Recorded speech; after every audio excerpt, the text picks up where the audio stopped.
Hola, ¿cómo están? Bueno, hoy el tema que vamos a encarar es conceptos cabalísticos que pueden ser de ayuda para encarar nuestra vida terrenal, espiritual, para aquellos que estamos en una búsqueda de sentido, de comprensión. Eh, entonces, ¿qué es la Kabbalah? En su acepción de significado, muchos ya lo saben, es recibir. ¿Recibir qué?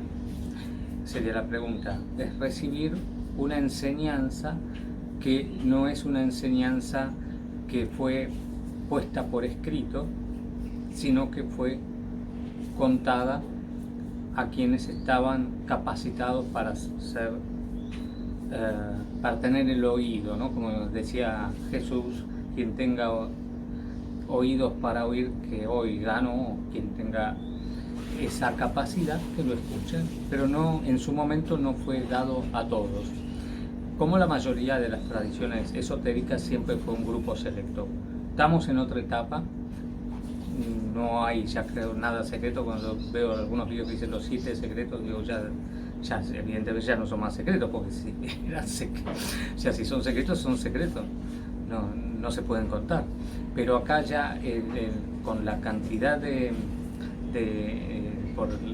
digamos, se puede asignar por la era de Acuario, por lo que sea, la internet, lo que sea, ya no hay posibilidad de preservar eso.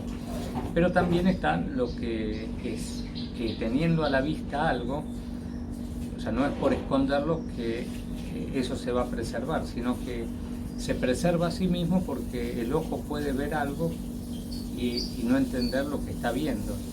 O sea, casi como un mecánico se acerca a un motor y escucha un montón de sonidos, detecta un montón de fallas y ve las cosas que funcionan bien, y para uno es algo monótono y que no ve nada, no escucha nada. Entonces esas diferenciaciones son las mismas que uno puede tener ante un texto de los que se dice secretos o que tienen un código. Ese código lo puede revelar el que tiene la preparación para hacerlo. Entonces la Kabbalah sería como la corriente mística del judaísmo, y que tiene sus orígenes, según algunos, en la época de Moisés o de Abraham, otros más, digamos, más cientificistas lo sitúan más en el siglo I, II, antes de Cristo o después de Cristo, en ese ambiente que era un ambiente donde se habían entrado en contacto muchas tradiciones esotéricas, los gnósticos, todo el mundo egipcio, la aparición del cristianismo o de la figura de Jesús, y después toda su mensaje. Entonces, en todo ese entorno de efervescencia mística y como de reconfigurar la relación con lo espiritual y con lo religioso, se podría situar allí donde aparecen las primeras como figuras representativas y conocidas, y una es Shimon Bar Yochai, situado en el siglo II después de Cristo, que es a quien se asigna que fue quien reveló el Zohar. El Zohar es el libro como más, la referencia más fuerte que tiene la Kabbalah, y se ocupa, no es un manual, es más bien un texto muy poético, no fácil de leer, porque está lleno de metáforas, de cosas encriptadas, palabras que hay que verlas por su valor numérico y no por el sentido literal que tiene. Entonces es todo o sea, hay que como acceder a ese libro, es porque uno ya tiene una preparación muy alta en todos los términos cabalísticos y en la comprensión de a qué se refiere, ¿no? Pero si bien ese es como el libro insignia, hay muchos más textos que ayudan a comprender a ese, ¿no? Y después otros que acompañan y apoyan con otras nociones más metódicas, más concretas de cómo pensar lo que la tradición cabalística tiene. Entonces lo que va, por ejemplo, el Zohar lo que va a tratar fundamentalmente es de decodificar al libro del Génesis, sobre todo los primeros capítulos, para ver cómo fue la creación, porque la Biblia hebrea nos va a hablar de los famosos 7 días de la creación, y lo hace en el primer capítulo, en los primeros versículos del Génesis, ¿no? El primer libro. La pregunta que se hacen ellos la pregunta cabalística general, es que no hay que tomar las cosas literalmente. Para el mundo cabalístico hay 4 niveles de lectura de un texto bíblico. Uno es el literal, tal cual dice, fue a Ramá y después se movió a tal lugar y estuvo 5 días caminando, literal. Y después hay un nivel que va a ser un nivel de insinuación, que esa caminata en el desierto insinúa como una especie de situación difícil que tiene que vivir la persona y que tiene que soportar un malestar durante un determinado periodo. Después hay otro más profundo, que es otro nivel, que sería el de ya no solamente lo que insinúa, sino que a partir de esas palabras que utilizó para esa descripción, yo me meto en un contexto determinado. Esa palabra, su valor numérico es porque para el mundo hebreo cada letra, aparte de ser una palabra, tiene un valor numérico. Entonces, juntando el valor numérico de esa con la de la otra, se repite esto.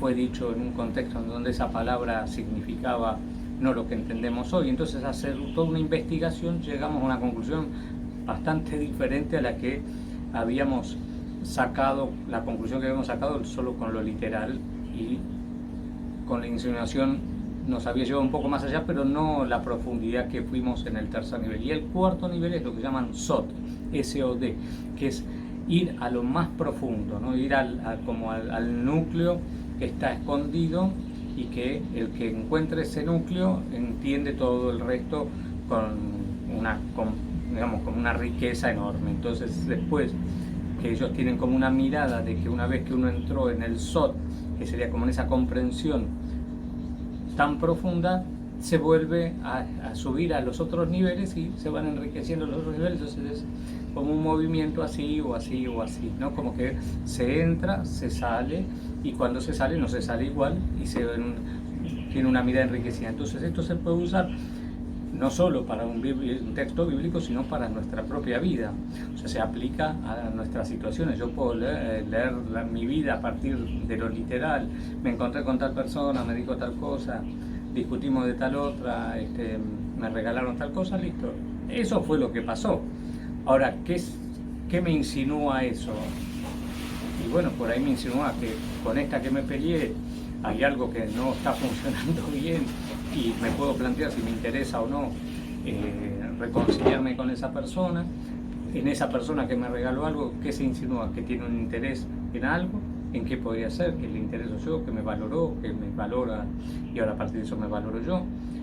Y después ir más profundo, qué palabras usaron, en qué contexto se hizo esa pelea, a qué me rememoró, si esa pelea fue algo que me rememoró eso que me peleé, porque ese movimiento me recuerda algo que hice con mi padre. Entonces eso generó todo otro viaje, la misma situación en otro nivel.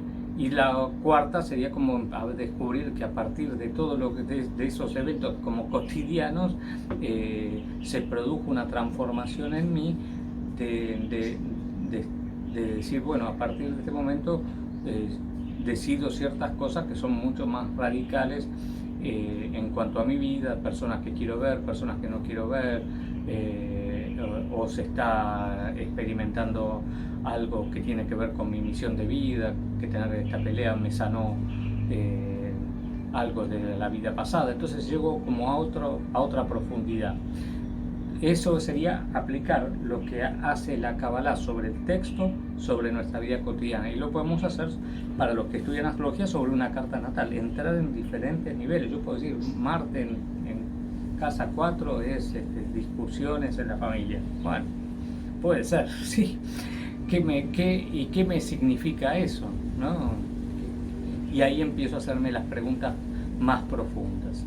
Entonces estaría por un lado ese aspecto que me parece sumamente un aporte interesante, que también lo había tomado el cristianismo y el catolicismo en particular. Sobre todo Santo Tomás va a hablar de los 4 niveles también de la lectura bíblica, tanto del Antiguo Testamento visto desde el cristianismo antiguo. Para el mundo hebreo es el único testamento o la única Biblia, pero que en los textos sagrados se puede leer eso en muchos niveles, y Santo Tomás lo va a tomar.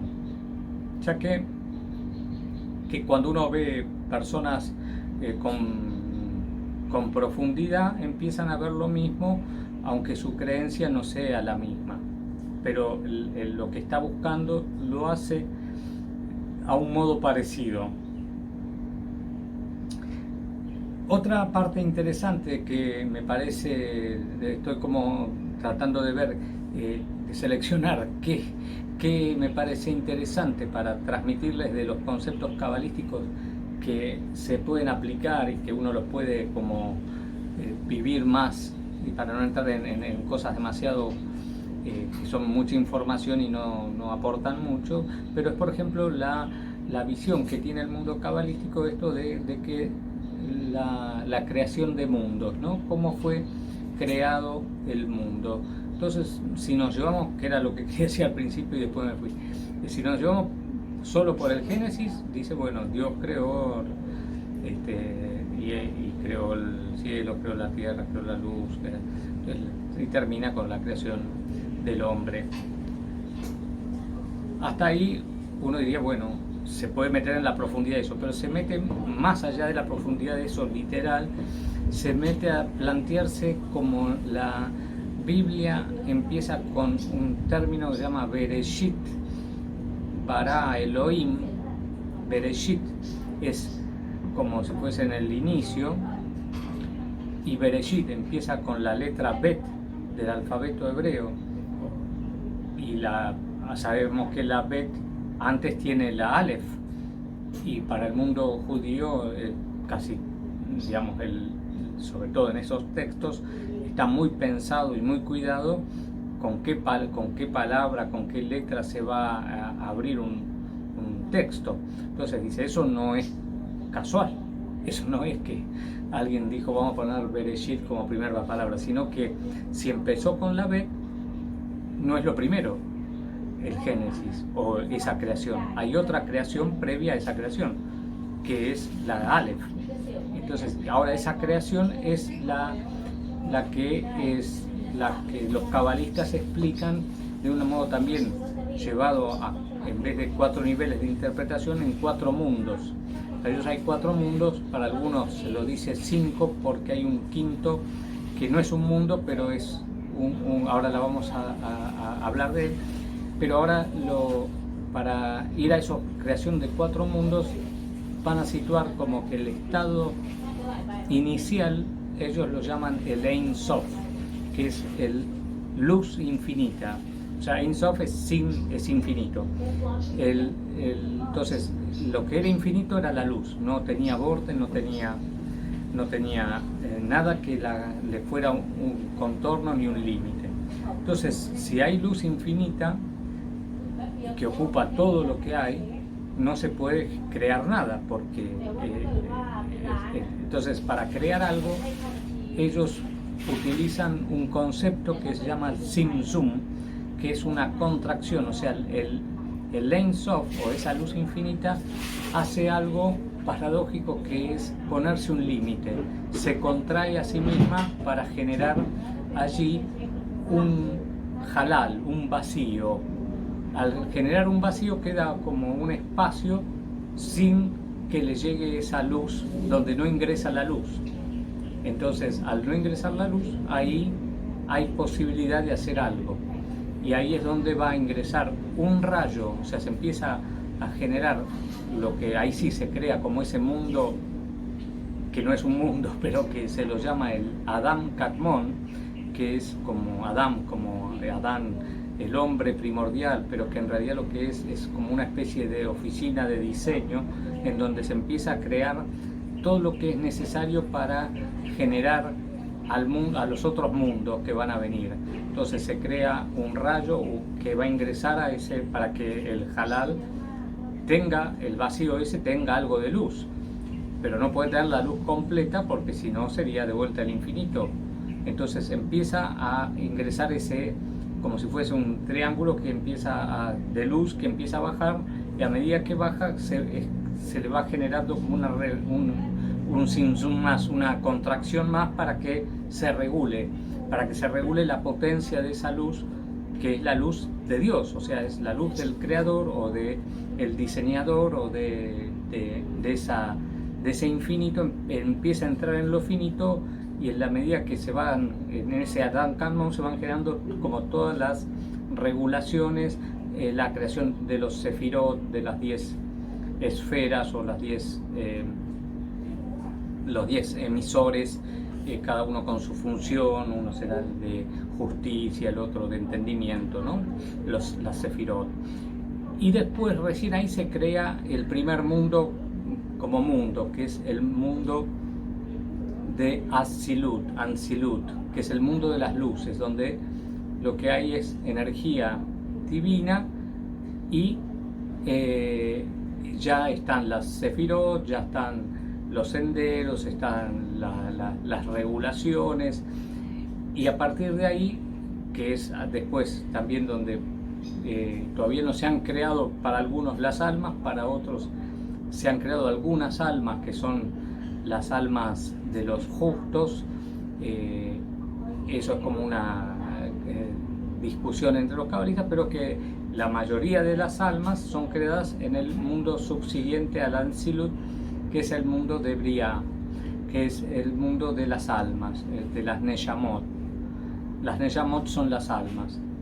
Las almas entonces están en el segundo de los mundos visto desde arriba, y después del mundo de las almas va a venir el mundo de los ángeles, el mundo de Yetzirah, que es el mundo de la formación. Entonces el mundo de creación, que es el mundo de las almas, el mundo de la formación, que es el mundo de los ángeles, que son entidades espirituales con singularidad, con propósitos particulares cada uno, que son la de mediar entre estos mundos.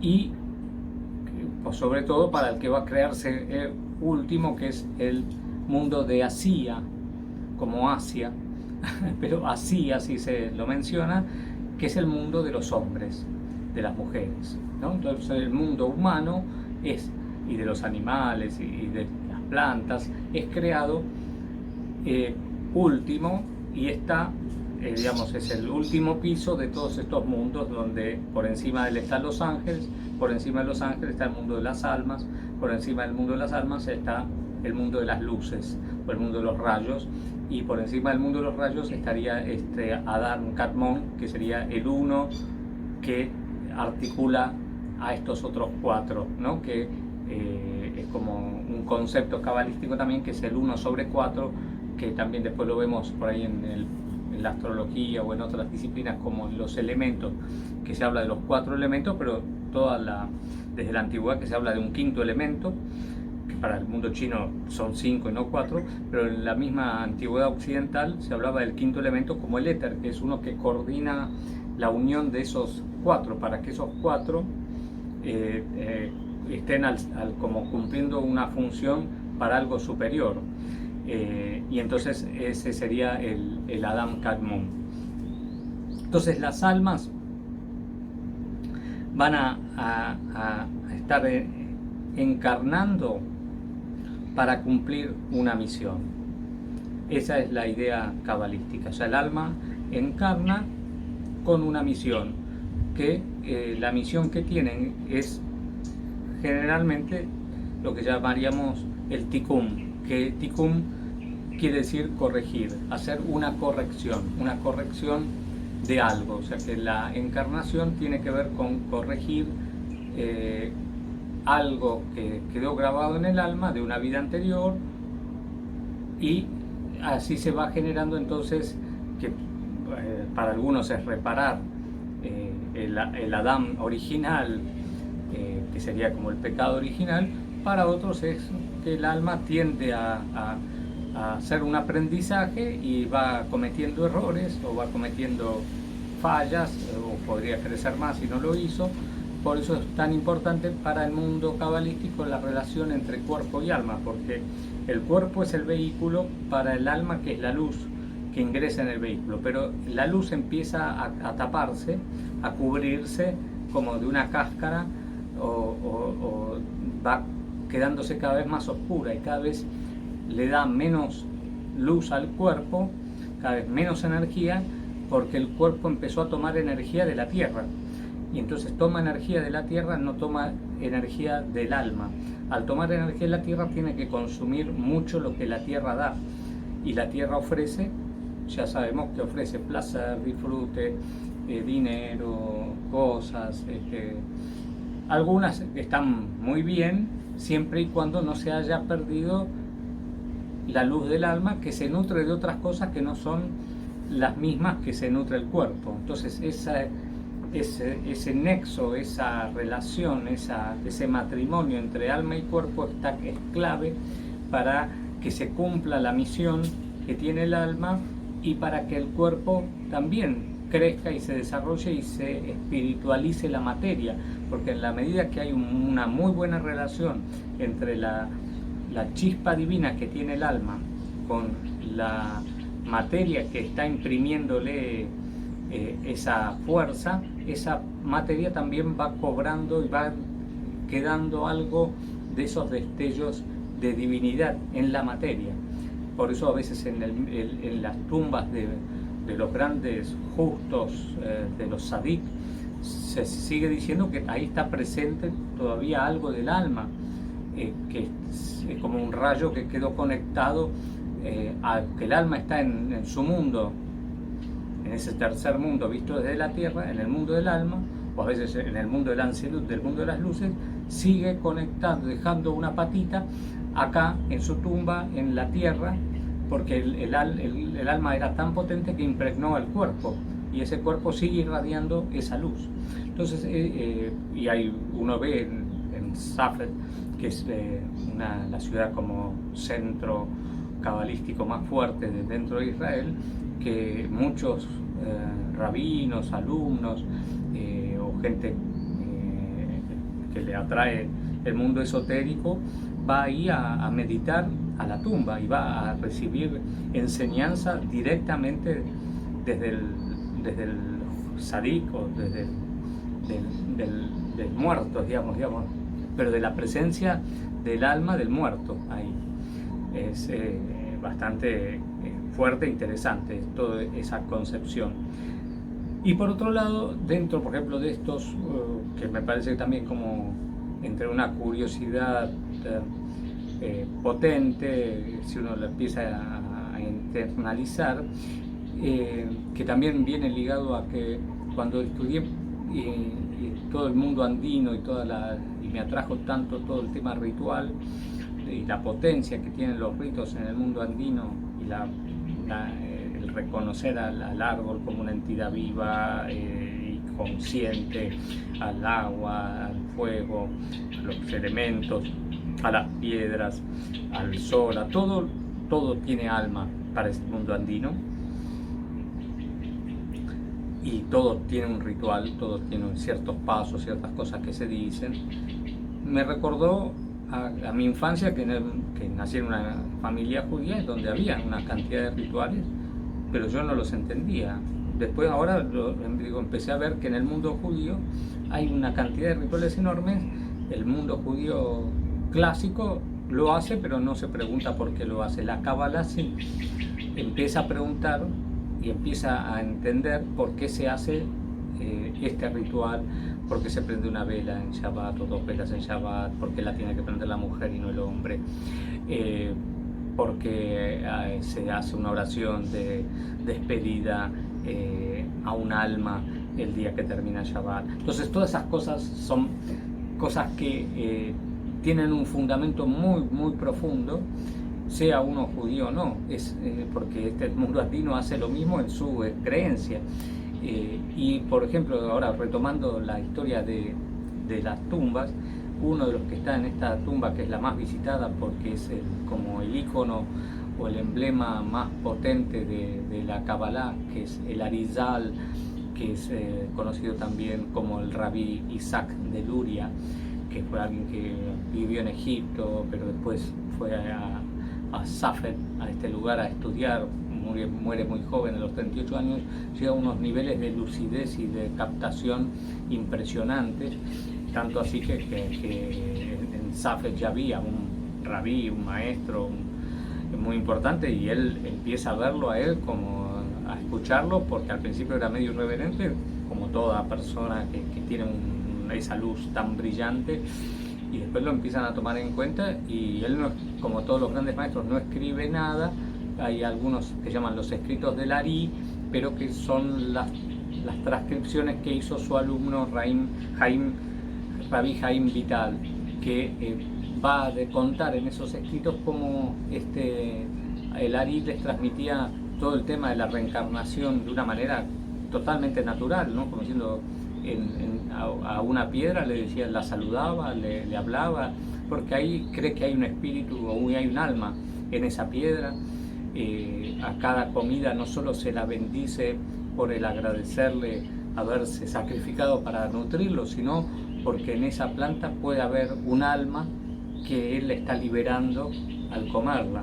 Entonces es toda una estructura como muy interesante, en donde todo tiene alma, y que si uno no reconoce eso, digamos, todo lo que nos rodea no colabora con nuestros propósitos. Si yo reconozco a lo que me está haciendo el medio para que yo pueda transmitir esto, y le agradezco a la computadora, le agradezco al trípode, le agradezco al teléfono, al modo que yo entienda que el teléfono le gusta, que lo acaricie, que lo limpie, que lo lustre, el teléfono va a responder mejor. Ese sería el sistema que tanto el mundo andino como ahora, viéndolo en profundidad, el mundo cabalístico hace. Y a veces lo hacemos nosotros naturalmente con las cosas que queremos, cuidamos al auto, le ponemos nombre, se le habla, en fin, uno hace eso sin una estructura que valide eso, porque es natural. Es mucho más natural de lo que creemos cuando lo pensamos. Así que bueno, esto es como una pequeña introducción a los conceptos cabalísticos que